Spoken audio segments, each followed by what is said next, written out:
Hi, everyone, and welcome to the Fringe North podcast. My name is Caitlin Townsend. My pronouns are she and her, and I am the project coordinator at Fringe North for this season. And I have with me here today, Brooklyn and David.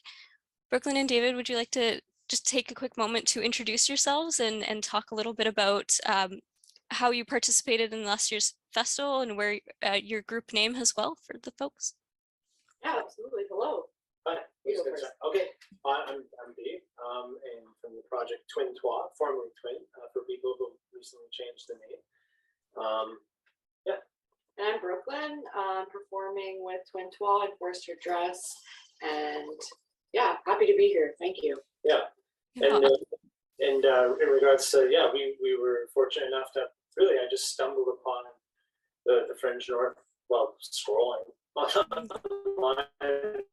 That was happening, and we're fairly new to Ontario, in the Hillside region, and we just thought it was a great opportunity to use some of the digital stuff. Like I have a camera, and we're just like, you know what? I think what made it available to us is the fact that you were just doing it the digital format because of COVID.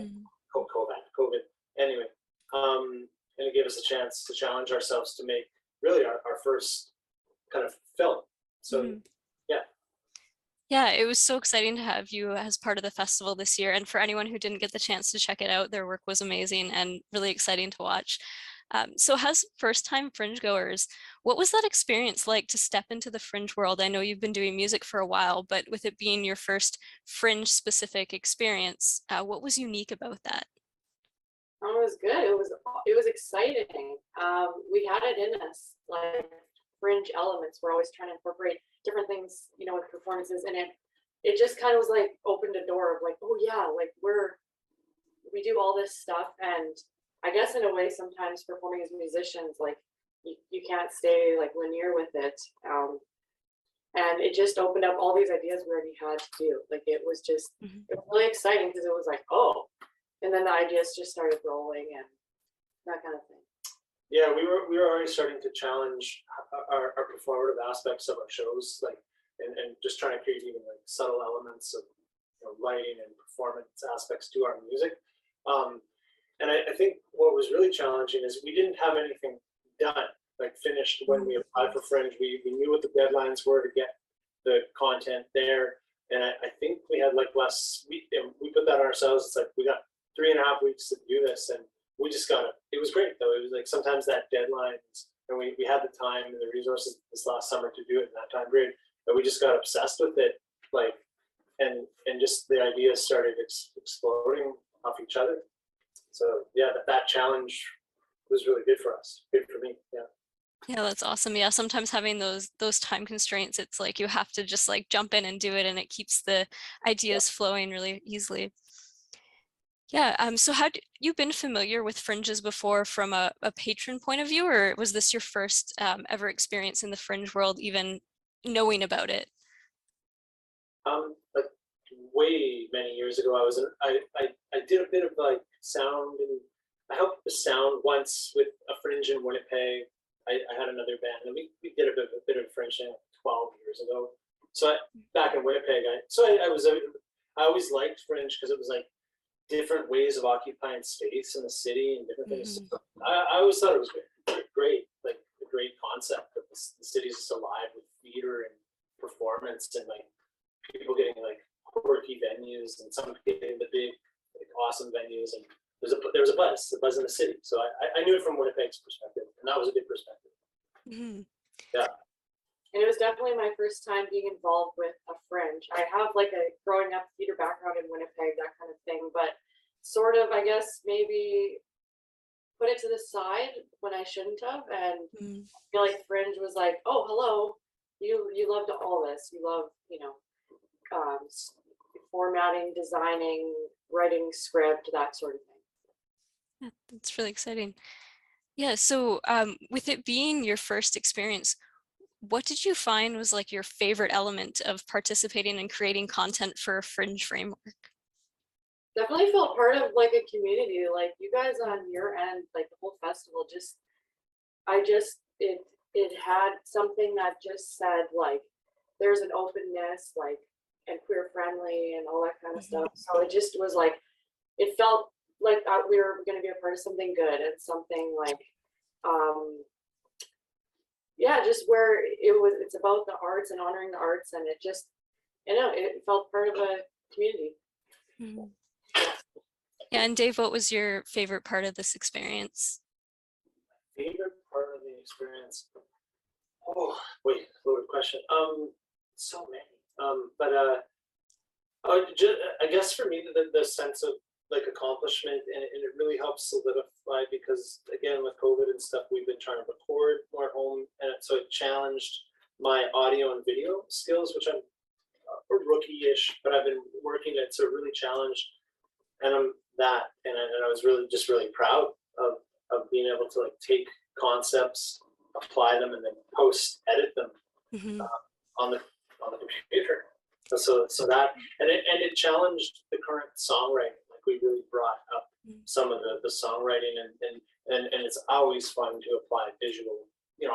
We're all from the video generation of music, so I'm constantly thinking of music in a video context. So this is a great opportunity to create kind of storyboard, but also like sequence these music videos, which was, and I haven't even mentioned, it was called To Know the Water, and we for years have been doing like canoe touring around North America, where we paddle the shows often, and so it was a really great chance for us to express our connection to water and movement through it. Yeah, that's really exciting. So you usually would take canoes to like travel through the area to get to your shows. That sounds like a really neat concept. How does that work for someone who's never experienced that form of travel before and to get to your shows? Well, it takes longer to get places, but no, it's a lot of like, it's like 8 hours of paddling a day. But so you put it, but geez, there's so many ways I could say it. What it got us in touch with? We started it about 12 years ago. Is how to play rurally.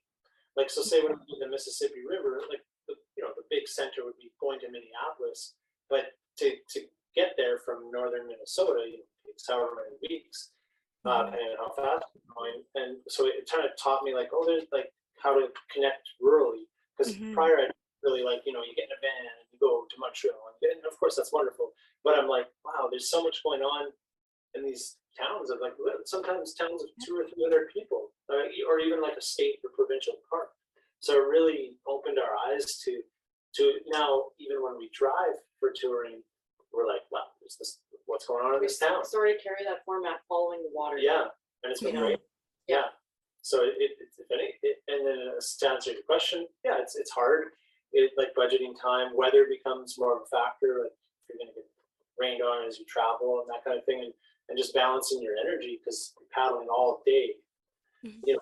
So when we show pictures, like we're having a good time, it's nice stuff, but there's thunderstorms, we've sat out tornadoes and stuff on the Mississippi River and that kind of thing. Yeah, That's quite the adventure. so yeah, it's an adventure, and an adventure comes with hardships. So yeah, but I like to think that comes out in the music eventually too. So it's very dirty, actually. We're very dirty. Like in a sense, like we're just dirty. We have mud and stuff. Yeah.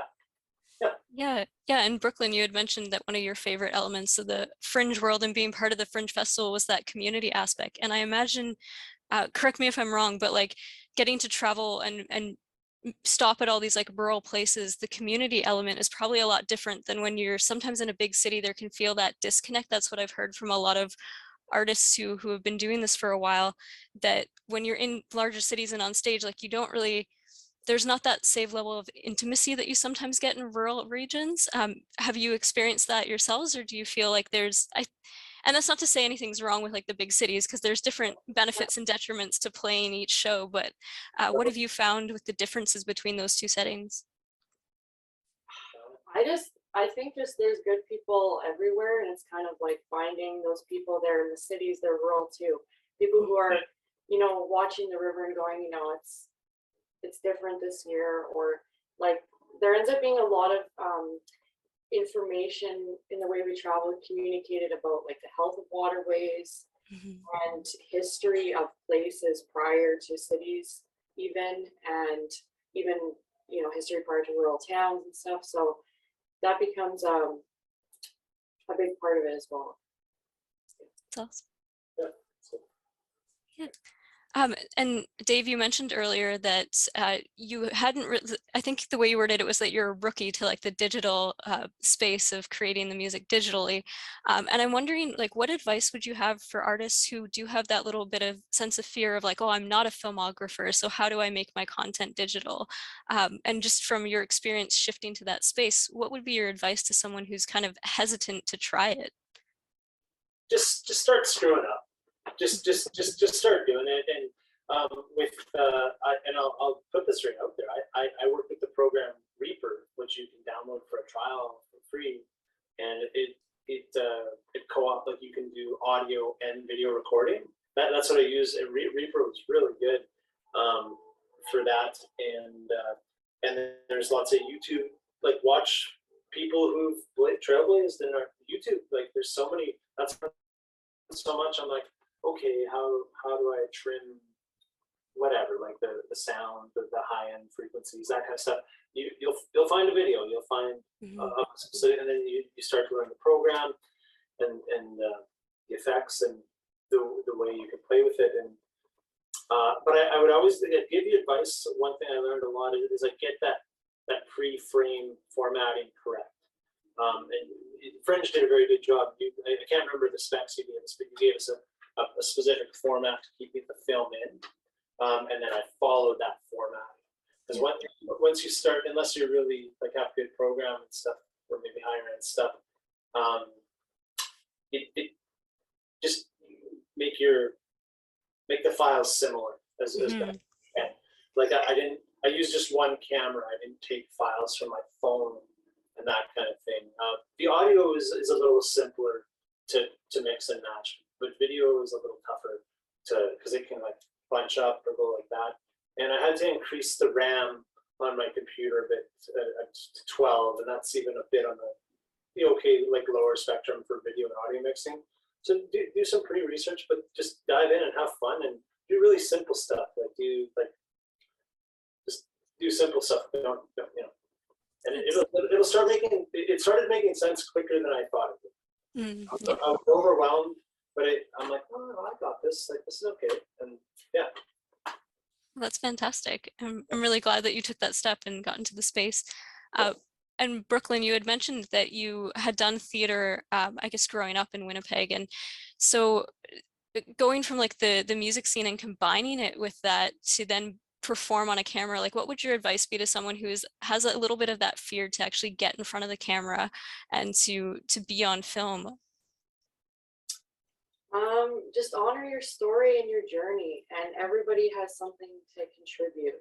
And I guess you just have to know that it's kind of a fact that everybody has something to message to share, and you're going to be nervous. It's gotten easier through the years and stuff, but you're always going to have that nervousness and that anxiousness and, you know, self-doubt and all that. But you just gotta just know that it's worth it to power through that. And that's what I was gonna say, is use that energy, that nervousness and that anxiousness, use it and kind of alchemize it into something that you can be proud of. You know, you can use all that crap from the world going on and make art, and it's important. So yeah, that's great advice. So has been writing new songs and new music throughout the pandemic? Like how have you integrated like world events into how you display your art, and how you like has it impacted your lyrics at all as well, or like what impact has it had? oh definitely. Yeah, there's just a lot of heaviness and grief everywhere, and it's overwhelming. So I definitely turn to songwriting a lot, just to almost be like, what am I feeling? What's going on? That kind of thing. So it's definitely impactful. Like we're very sensitive people. Everybody's like sensitive, so it's a very overwhelming time. So more, art we can do and stuff like that just helps make all this a little more bearable to, Yeah, and that like processing element of being able to process emotions and that through art is so important and so beneficial too. Yeah, definitely. Yeah. So what kinds of art projects do you currently have going on as a team? Wow. Boy, well, I'll start, and I think Brooke's got a bit more to say. Well, I got so Twintwa, which was the primary project that Brooke and I had going with the canoe tours and that kind of thing. And it was primarily derived from, I guess, my songwriting and what Brooke would add to it. But as time's gone on, Brooke has been writing, and it's got its own essence. So Brooke started Forest to Dress. So not only have I been like working on the Twintwa spectrum, we call it, which is very open. But it's been really exciting for me to kind of feed into Brooke's writing and to like take a break from being like on the, I guess, the front person, the vocal. It's been really nice to be the musician, like feeding into someone else's writing. I haven't done that in a long time since previous bands, and it's felt really good. And getting back to that style, and that's enriched my songwriting and challenged my song. So it's been a really great ping pong back and forth, and I'm really enjoying it. Yeah. Yeah. What do you find is the main difference between being in that main role and that supporting role? Like what is unique about each of those? Well, the supporting role, it's kind of nice. Like I can be a cool bass player. I guess I'm not as like Twintwa to me is very like I'm pretty intense, I guess, or like I'm very honest in my writing, or I like to think I am anyway. And so I guess I'm making myself pretty vulnerable, which I think is a beautiful part of performance. I think it's necessary to empower, and people attached to that. And I'm not as vulnerable. I'm just like, hey, I'm just playing guitar. I'm just playing bass. And that's kind of some of the instruments I've been adding to Forest to Dress music. So I'm enjoying the ease of it. Of like, I'm just focusing on the instrument being the best it can be, and it's opened up my sound mind, or it's reactivated my sound mind. Whereas when I'm performing as Twintwa or Dave's lyrics, I'm a little bit more like aware of self, which I think sometimes diminishes my ability to be like, well, is my tone right? Because I'm more projecting my image. So it's helped me bring those tools back to my writing. Like just relax, buddy. Like that'll come. Like get it right, get your sound right, and all that other stuff will be fine. So that's helped empower that a lot. Oh, that's really neat. Yeah. Yeah, so with all of the, I guess like chaos, for lack of a better term, in the world right now with COVID and not being able to travel, being in the music space and being used to like traveling for events, how has that shifted? And with the lack of travel due to the COVID-19 restrictions that have kind of been in and out of place over the last couple of years, how has that shifted your approach to music? Being more based in one place. Yeah, usually we're just on the move so much. We're rehearsing, at a park or that kind of thing. Like someone's basement. Yeah, rehearsing kind of like in a lot of different places all the time. So I guess we're in kind of like more of a home-based state where we're really getting to dive into just some different aspects of our music that we didn't really have the space or time to do. Like the looping and different effects and things, and really making two people sound like it's a ton of people playing, that type of thing. Like, so expanding on ideas like that, and you've been doing more like acoustic feedback stuff recently. And so just, it's, I guess now being just a little bit more based down, just diving into some parts of the music that we haven't been able to as much. Mm-hmm. Yeah, do you find too with like not being able to practice different places? I know when I was in high school, I was part of a music team, and we would intentionally practice in different spaces because you get different like acoustics in different places, and you kind of view the music differently as you're writing.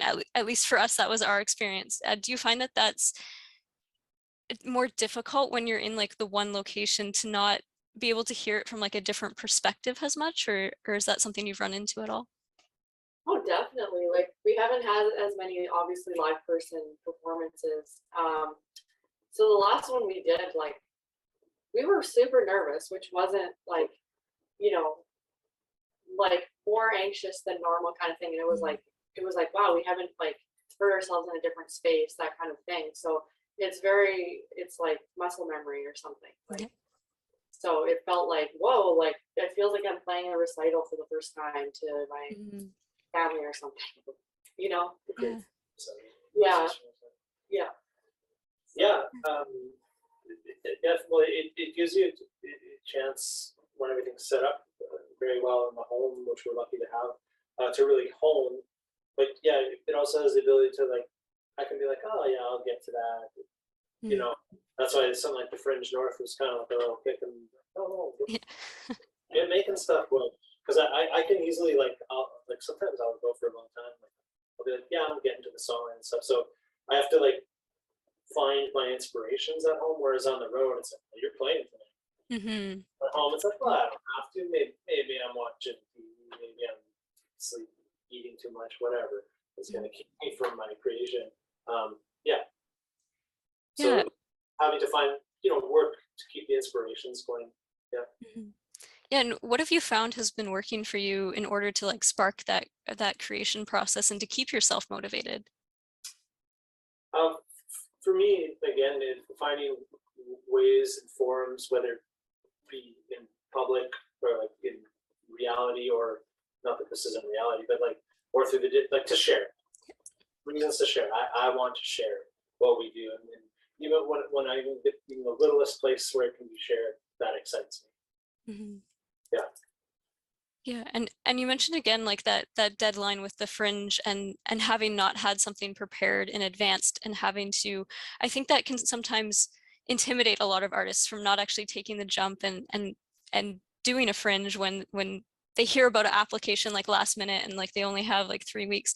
So what would your advice be to someone who might be kind of hesitant to jump in because of that deadline and not having as much time, having gone through like an experience where you only had 3 weeks to create something? Yeah, well, definitely weigh your limitations, like because sometimes it is different situations call for different things. Like weigh your limitation, like because I think when we first started Fringe, like we had big concept, and as it went, we reined it in, we simplified it. It's like learn where I think with songwriting or anything, learn where to cut. Learn where to cut, like add things, and it's sometimes even in a lyrical concept. I'm like, I like that lyric, but is it making the song better? I like that shot in the movie, but does it work in the total trajectory of what we're trying to present? Like learn it, like some of the great musicians or great drummers, I think say, is like learn where not to apply something. Yeah. So and also know your limitations, like because sometimes you can easily lead to burnout in that too. Yeah, so for sure. learn like find that balance of you're enjoying it, but you gotta like some nights I didn't enjoy it. I wish I wasn't there, but that's like when I got to the other side, when was I happy that I applied myself? So you have to make those decisions for yourself. Yeah, I think that can be difficult for some artists because we get attached to like our first vision that we had of something, and to like allow yourself that freedom to cut things down and to kind of like funnel it in, I think is a really important skill to build over time. And I think for a lot of artists too, and I don't know if the two of you have experienced this, but recognizing that if you commit to one version of the song, like you can make a remix later down the road, you can shift things later on. That's not going to be what's there forever. Have you ever experienced those kinds of thoughts, or like going back to something that you've written before and shifting something within it? Definitely. Often. Relatively often. Yeah. Yeah, so you had mentioned before that you're also participating in the 11th annual Fireside Event, and I believe that's in Lake of Bays, Ontario. So would you like to share a little bit about that and what that project is and how you're participating in it? Definitely. I'll give you the history. Fireside started 11 or 12 years ago in Winnipeg. We were living in a cooperative. A bunch of us were living in an old mansion, a kind of cooperative housing place in Winnipeg, and had a fireplace. And the winters are cold, as we all know, and in that urban environment. And it was kind of designed to just be a gathering of warmth, the music around the fire, the fireside. It's a very simple. And so for about 8 years, it was just there because that's where I lived in that house. And then it's had a few other places over the years. But last year, now we're in the Lake of Bays area, and we were fortunate enough to be in this cabin that has a fireplace. So we streamed it last year, which we're going to do again this year on Sunday, February 13th. So we don't always link it to Valentine's Day, but last year it was kind of like it's all the depth of COVID, but it was the winter. So it's just, I don't know, winter love, winter connection, winter expression. And when deep expression is a part of it. In collaboration with a lot of different artists too. Like we love throwing shows of multi-genre, just different performers, like not limiting to just even music, dance performing, burlesque, that type of thing. So that's a fun aspect of it too. It's usually a nice mishmash of awesome creators. Yeah. Yeah, that's really cool. How do you start to build those connections, especially if it's with like a very different form of art that you may never have experienced yourself before? How do you reach out to those individuals, and where do you like meet them and make those connections? Well, it's like we made a connection with in the area recently with the Fox Paint Studio and Green Forest Gallery. They did a really amazing Secret Garden Festival this summer that we got involved with. So we told them about the Fireside concept and said, hey, get involved with this. We're really happy. We'll call it Fireside alumni. Andy Cole from Eagle Lake Owls is recently back in the Niagara area. They're going to come up and perform, which we're really excited because we're going to, I think, co-collaborate with some music on. Hopefully, if the time is there and stuff. But so Eagle Lake Owls is going to come up, and hopefully some other connections we've made around here. So just communicating, friends, and finding like individual friends. Yeah. That's awesome. So whoever's feeling the pug love, awesome. Yeah. So with streaming this event, because it's actually, you had mentioned from Winnipeg, I believe, and it's streamed in, how has that opened doors right now with the COVID space to be able to connect to other regions and to not be, I'm going to use the word stuck, but I don't think that's the right word, but like not be separated based on geographical location and being able to connect through online forums? How has that shifted your processes?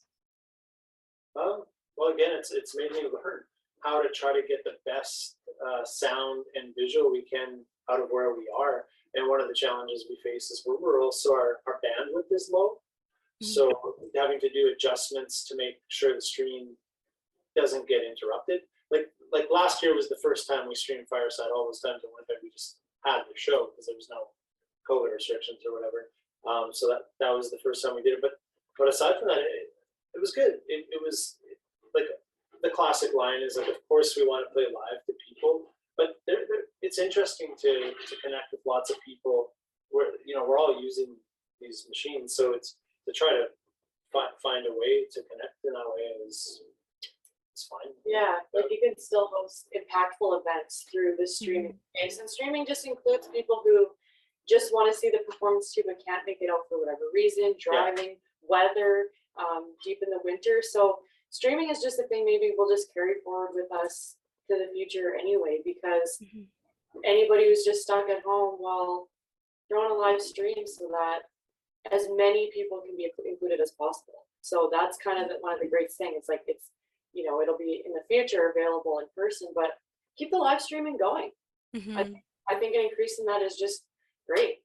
So yeah, I think that you're so right. It's very important because like people can't always get places, especially like being this far north in Sault Ste. Marie. Sometimes like you can't get to events. It costs a lot of money to travel down to like larger events, or like for me, I have an autoimmune disorder. So certain days like I can't get out of bed, and to be able to stream online is such a benefit for individuals in those situations.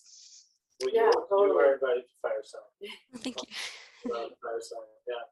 Yeah, exactly that is that no one can, yeah, it's just like making people not, like, if you can't make it, you can still feel like a part of it, part of an Mhm. event. I think that's very important. Yeah. So, yeah, we should use that tool that we have as much as possible. Yeah. Mhm. Agreed. Yeah. Dave, would you like to mention the dates of it? I'm not sure if you included what specifically. With Sunday, February 13th. Don't have the exact, like we were literally just sorting this out. Okay. You know, but that'll be the dates. And we'll get it going on our, like we'll get like a digital poster going and all this. And Mhm. you can find us like at type in Twintwa, go to any of our forums, www.twintwa.com. We'll start to get as the things we'll generally apply what it's going to be in the prior to Christmas, and I think in the new year we'll really make it evident like who's performing, times, and how it's going to be presented, links, all that stuff. We'll really get the gears going. So we just set the In the brewing phase, it's for sure happening. So Yeah. now it's just like, how can we really take this to the next level this year? Yeah. So Sounds again, hooked up with the green box of paints and Green Forest Gallery and Eagle Lake. So already some of those natural molecules of artists are coming together. Mhm. Yeah. Yeah, that's awesome. So everyone keep an eye out and you'll learn more in the future. So Brooklyn, you had mentioned that like desire to keep things digital. So having been through the COVID experience, how is that going to shift, like, I guess the approach going forward, and what are some ways that you're planning on integrating that, or have you thought about it yet? Sorry, integrating what exactly? Integrating like the live stream into your performances, or maybe it's more of having some events that are in person and some that are streamed. Like how do you think that will impact your art as a team going forward? I think in a good way, because you always keep that constant connection of like, oh, I know that I can check them out online and that kind of thing. And I just think we're all being challenged to kind of do things a little bit differently going forward than the typical format of how we're touring. Like we've always tried to kind of in our travels look for spaces that, you know, just maybe outside of the typical like bar experience kind of thing as well. So yeah, just trying to keep the streaming going. Yeah, that's awesome. Yeah. But I definitely like to bring it full circle. I do miss playing March. Like just Yes. show up with my gear set up and play. Yeah. You know, like there's I miss the simplicity because there's the stream is fine, but it's like it's a different complexity setting up kind of even a simple infrastructure to make that come across. Well, there's a simplicity often to just showing up at a venue. This is what we got, you know. Like, so obviously miss that too. Yeah. Yeah, and that community aspect, like you can still definitely build community online, but I think it's like a little bit of a different approach than in person. And the connection points are just they have different benefits and detriments to each, I think. Yeah. Definitely. Yeah, so what can people look forward to from Twintwa in the future and the upcoming years? More canoe tours, hopefully. Yeah, more canoe tours. Yeah. Well, lots of new music. I just started this new concept. I'm calling it the acoustic feedback orchestra because we got all our stuff set up there. We have a lot of acoustic instruments and finally got some amps and all my pedals set up. I haven't been able to do this in years because we've been on the go. So I've been really like exploring like feedback with acoustic instruments and how to integrate that into writing. And so I've just been calling it the acoustic feedback orchestra and I've been having fun just indulging in that. Yeah. Yeah, and we've got ideas brewing for bigger like stage art setups. Like we're really into wind chimes right now, Yeah. large wind chimes, and creating soundscapes like that in person. And also, Nice. yeah, and also like I have a lot of ideas brewing to bring some of my drawings and characters to life to be sort of like moving. Like I have these ideas for like these characters I draw, making them large and sort of having them like in the audience like moving before like performing and stuff. Like Mhm. there's stuff like that that I really wanna get out of my head and um, develop that more too, because yeah, I just have a lot of ideas for that. So hopefully, yeah, we'll just keep challenging ourselves of Mhm. just how we can keep pushing our ideas to be like the best that they can be. Yeah, that's exciting. And I want to add to that because I don't think we fully covered it earlier when you asked like what art projects like Brooke is screen printing and she started a skincare line called Moon Eye Sun Skincare. And so we're kind of working to like how to cross pollinate, letting people know. Like there's like a Yeah, speak what you're doing. Yeah, there's just like a herbalism element too, to sort of like the canoe touring and gathering wild materials and making things with them and stuff like that. So there's sort of that element too to everything we're doing. So like I'm studying herbalism and stuff. So kind of want to like in my songs too, like there's just more references these days to like herbs and inspirations that way too. So I think there's that element kind of inspiring a lot of different direction with music and theater aspects. Yeah. That's And, awesome. I'll just drop Moon Eye Sun skincare or mooneyesun.com. Yeah. Yeah, mooneyesun.com. That's Basically Brooke's skincare page. Basically all of our merch is mooneyesun.com. And Brooke's So screen printing. yeah. That's awesome. Yeah, that's such a like a holistic approach with like the canoeing and like herbs now too. And I think like one thing that I didn't know about prior to having my autoimmune disorder was like how many benefits herbs have for us. And I think we've really lost touch with that at large as a society. So it's really cool to hear. Um, I did want to touch on, you had mentioned like you have these ideas in your head and like wanting to get them out. What is your process as an artist of actually like pulling that out of your head and getting it like a feasible form of it? Well, it's funny. I think like we can all relate to like you'll have ideas in your head and they'll brew and brew for years, but then to like execute it might even take like 5 minutes to get like one big thing started, and then from there, like, do you know what I mean? Like stuff can happen in like minutes, like painting a big idea, and all of a sudden that's the foundation for something new. So it's like really taking that first step, but there's something about timing with that too, and like it needing to brew in your head a certain way, and then you're just ready to bring it out. So it's sort of like getting all the parts organized and like, but you know, when you have ideas, it can happen fast too. And then, okay, I've made a foundation for this, and now I know exactly how to take this project forward, Mhm. kind of thing. Yeah, it's almost like an iceberg like growing from underwater, and then when it finally hits the tip of the surface, it just like comes out. That's Right. awesome. Yeah. So one thing that I wanted to touch on too, because you were talking about like art and pulling out like making characters come to life. One thing I really liked about your festival submission this year was like the use of fades and like the overlapping of like you playing instruments, but then like you had the force pieces of dance and like putting that rather than just like, I think a lot of art when it's edited and you're new to the editing space, you can just put it like side by side, but you actually had like these really nice transition fades. And I'm curious if you can speak to what led to the inspiration for that and what the process was of coming to that choice.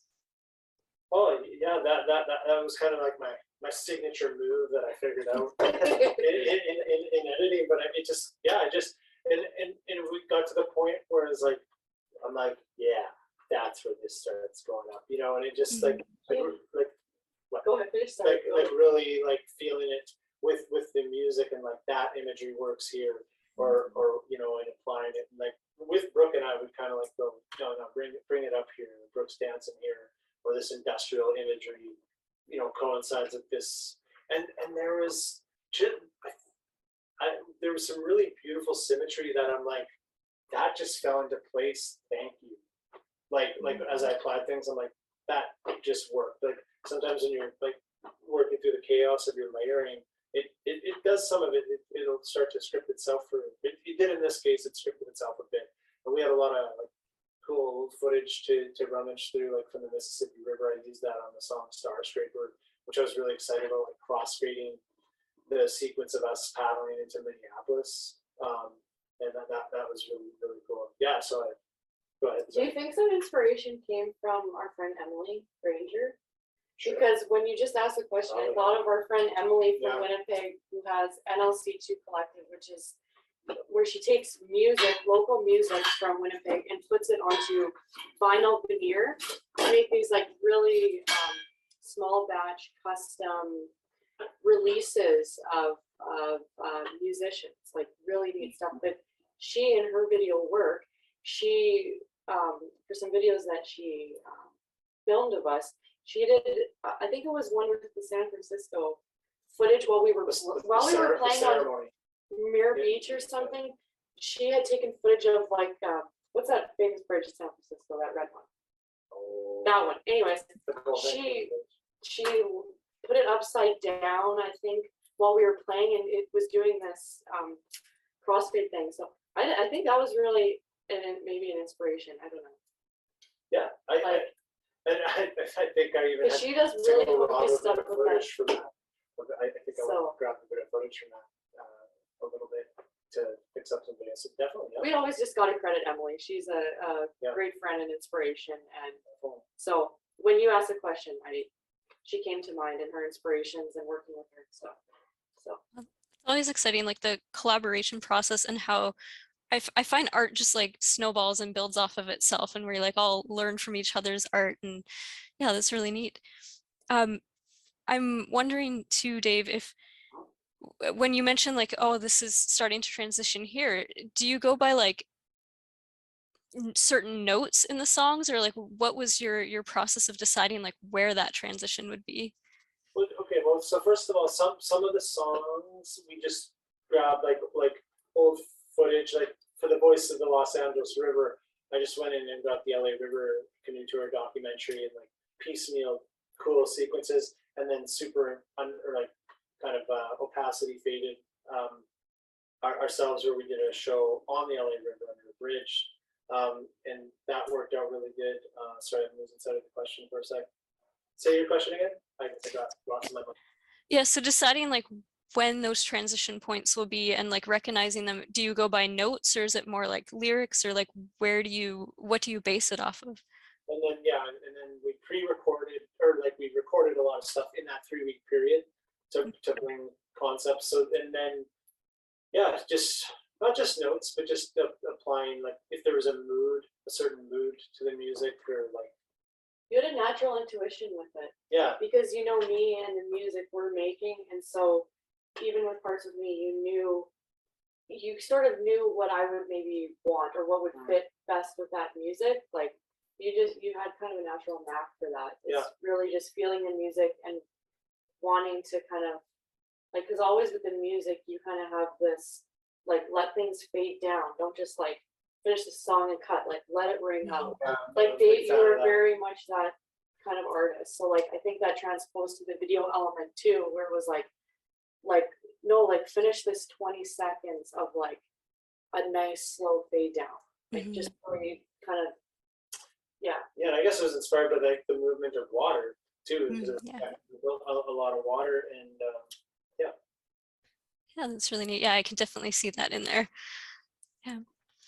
And so I'm wondering too, how has because one of the phrases that you said in there, Brooklyn, was like, oh, you know me really, really well. So I'm wondering like how your journey and experience in each of your lives has brought you to be the particular artist that you are today, and how that flows out and like who you are naturally flows into your art.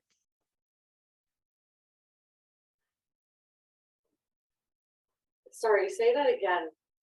Yeah, so you had mentioned that like one of the reasons why you felt that Dave had a really good intuition with that was that he knows you so well as an artist and who you are.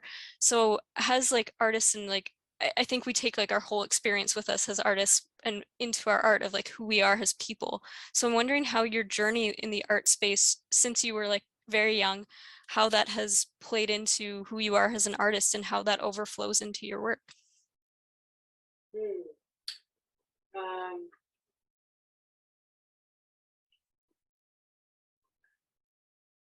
it's just great to have somebody who knows your sound and kind of your angle, and you can just like complement each other and bring certain things to fruition that maybe would be a little harder or challenging on your own. So we sort of have that benefit of being together as a couple, but also collaborating constantly artistically together. There's definitely like that perk of this person knows me, and we're creating something together that's really like synced and unified. Um, so yeah, but we also have both our own artistic journeys, but we're constantly collaborating, but we always kind of keep that artistic like independence of I'm writing a song, Dave's writing a song, like you know what I'm saying? Like Yeah, it's that like two separate artists coming together and it makes like almost a third artist not yeah, like I don't know if that makes sense, but it's like a third entity really. yeah, And definitely. I think to answer your question, that we both want to see each other like succeed. So there's a lot of honesty. I think we challenge ourselves a lot. Like so, say when I have a concept or whatever, and throw it off the rug, and they well and challenge it. We can really like feed off each other to bring it up. We both because we both I think built a level of trust. Like when we're communicating with each other, we're not degrading each other. We really want to see each other succeed. So that really helps with the honesty and the trust in co-making art, or helping our individual art. Yeah. That's awesome. So for each of you, what have your influences been in life that have led you to be artists, and uh, what was kind of like that first spark that made you become interested in music?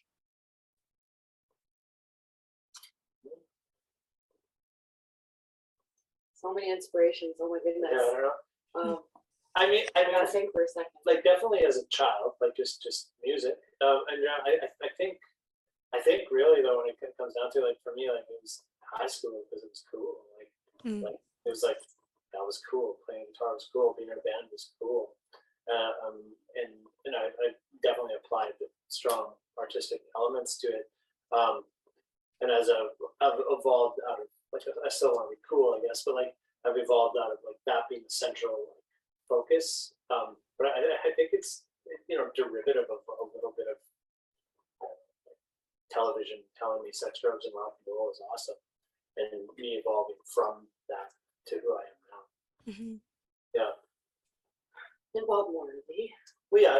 Again, childhood, but where I started applying my musicianship and artisticship in high school, like when I was 14. That's when I started.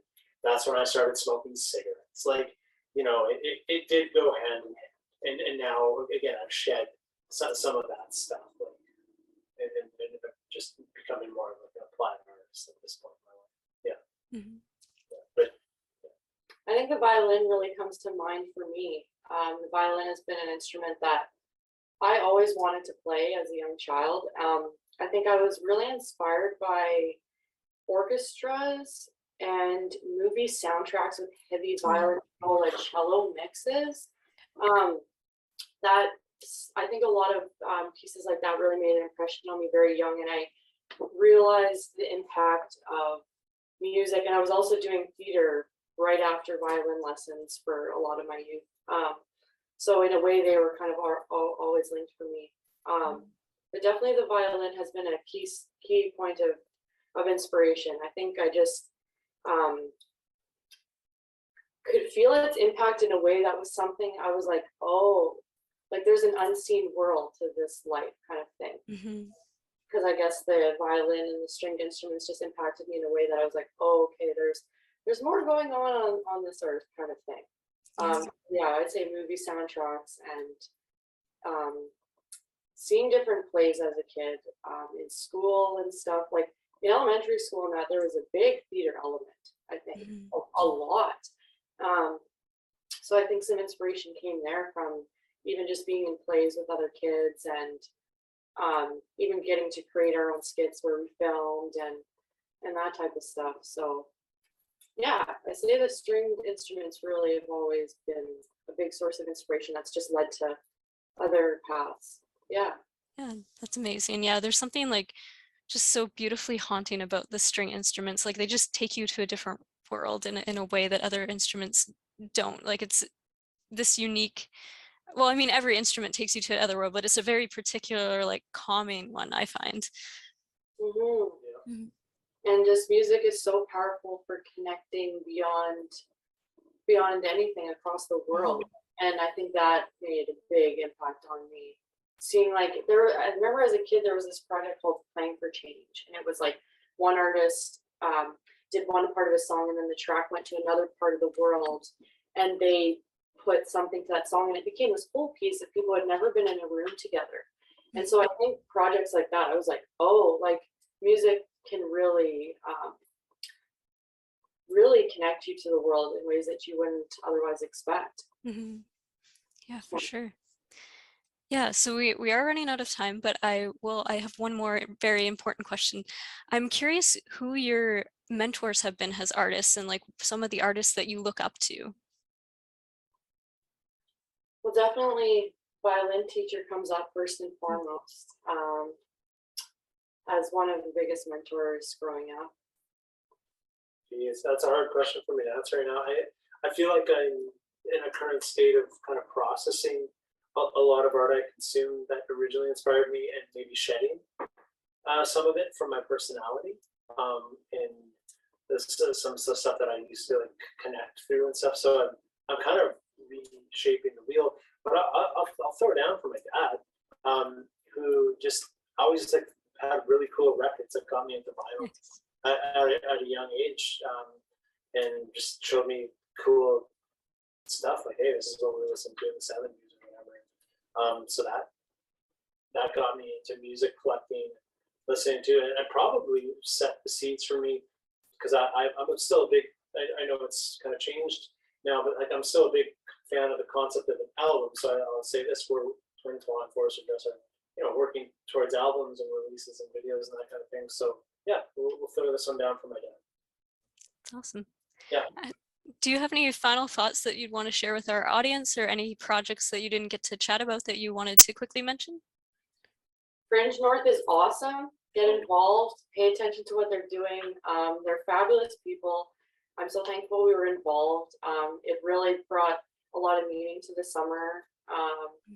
And it just helped challenge us as artists. So I encourage people to get involved. And I just thank you, Fringe North, for existing. And like, it was just so great to be involved with. Like, really, like, it was impactful.